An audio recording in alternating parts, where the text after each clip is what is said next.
অসভ্যতা। Hi, it's me Antara. Wow, you're looking beautiful. Thank you so much, and you're looking very handsome. তোমার লই একটা পার্টিতে যাব।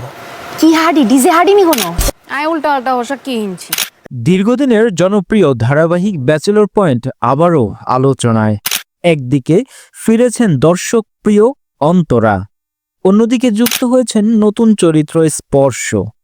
অন্তরা চরিত্রে অভিনয় করে আলোচিত ফারিয়া শাহরিন প্রত্যাবর্তন এবং নতুন চরিত্রে অর্চিতা স্পর্শিয়ার যুক্ত হওয়ার ধারাবাহিকটির পঞ্চম সিজনে নতুন করে জমে উঠেছে দর্শকদের আগ্রহ ও আলোচনা। এই ধারাবাহিকের নানা সময়ে নানা চরিত্রের কারণে আলোচনায় এসেছে, তবে সবচেয়ে বেশি জনপ্রিয়তা পেয়েছে অন্তরা চরিত্রটি।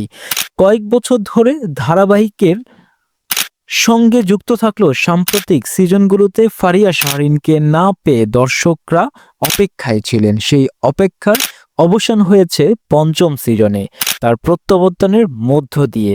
নিজের ফেসবুক পোস্টে ফারিয়া লিখেছেন, তোমরা কি আমাকে মিস করেছিলেন? অন্তরা কিন্তু চলে এসেছে।